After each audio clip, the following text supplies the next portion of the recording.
Hello everybody, I'm Diamond Oz from MetalUnderground.com, or Oliver Hines because that's my real name, and I'm very happy to say we're with Mike and Ken from Flotsam And Jetsam. And AK has just turned up, so I don't know if you want to join in or... I just came in to grab the jacket. I'll be fine. I'll clean that up, man, don't worry about that. See you later, dude. Now you see him, now you don't. They didn't even see him. Now you don't see him. No. Anyways, so this is the Killfest tour with Overkill, Destruction, Mashiach. It's a really, really good lineup. How did your involvement in the tour come about? Actually, that's kind of a bit of a story because Overkill's drummer now used to play in our band. Mm-hmm. We sold him to Overkill, and we picked this guy up. And I think Jason had a big part in getting us on that tour. It seemed to work. Musically, same music genre, same like late '80s thrash movement in America type of thing.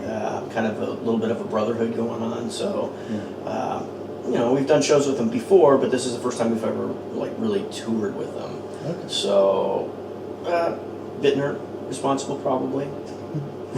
He's responsible for a lot of stuff. I can't necessarily talk about it though, but okay. Nudge, nudge, wink, wink. Yeah.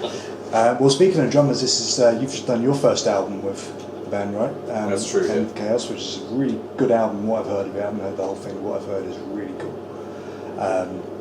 So, how was it for you fitting into Flotsam and Jetsam? Actually, it was pretty natural. Mm-hmm. The songs were very well thought out and very well put together, and so it was very easy to come in and do my job. And we also, I recorded all AK's vocals. We did all that at my studio, which is a big SSL facility in Arizona, and everything seemed to work fairly flawlessly. Ironically, they recorded drums for the last album at my studio as well. Okay. And so that's where I kind of heard the new material that the band was doing, and that's why I was actually excited, to hear this record come together because I really loved the last one too. No, both very strong albums indeed. How would you say your reception overall has been to the end of Chaos? Oh, geez. Much greater than we expected. We knew it was going to be a good record, but we didn't think we were going to get the reviews that we did. I have not seen one bad review on it so far. Nobody's came to me and said, nah, it doesn't sound like Flotsam. Everybody has said it sounds like a continuation of either Doomsday, our first record, or our last record, the self-titled. So, thumbs up on that, and we're happy about it, super happy. Still. Yeah, not bad albums to be compared to, really, are they? Obviously, you've made a couple of videos as well. You did the video for Demolition Man. I think as soon as anybody heard the title, they thought Sylvester Stallone and Wesley Snipes, but it's not that at all. They wanted a little too much money for the videos. We had to let them go. Yeah. Wesley wasn't returning my calls either, and I think that was really the major problem. He's in jail, isn't he, for Taxi Baby? No, he's out now. Oh. Yeah. But he still leaves notes around the set insisting people call him Blade. And that's a true story. Really? Wow. Yeah. And also he did, I think it's just a lyric video for Control as well, so they're both very strong songs in general, but they're very strong advertisements for the records as well. Are these songs that are included in the live set? Or do they make a point of putting these in the live set? Some of them are. We're trying to incorporate the new stuff in, and still keep the the classic stuff going too.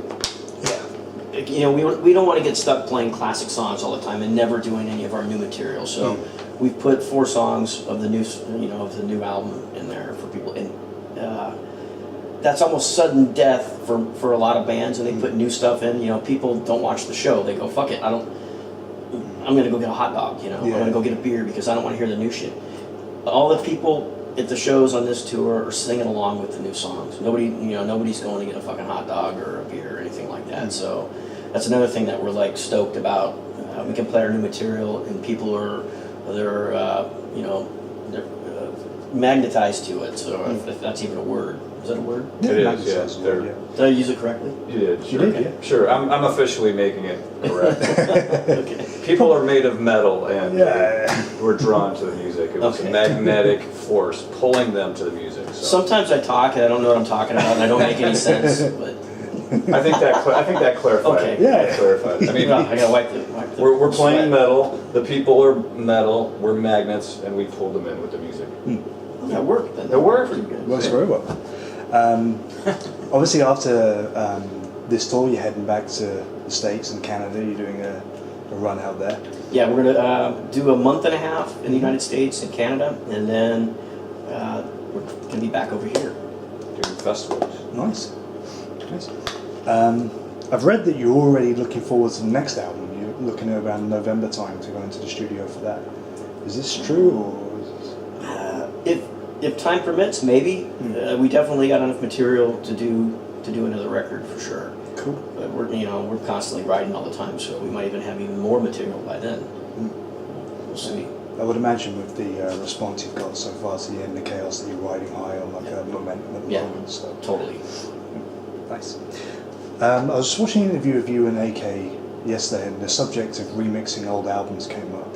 And he was saying he wanted When the Storm Comes Down to be remixed at some point. He doesn't like the production on that. And I was wondering, with the 20th anniversary of the album next year, would it maybe be an idea to do like an anniversary tour and you can release that as a live album rather than going back and remixing it, which I imagine is a bit of a pain in the ass. We haven't discussed that yet. I'd rather just do a remix on it at this point, because I know I don't like the mix on it at all. It's some great songs. I'm really proud of that record, but just the production, I got caught up in the thrash, just a weird sound, I don't know.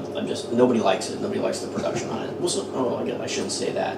See, I'm not making any sense again. No, I understand. No. Okay, so no, I'd like to remix it if we can. Okay, cool.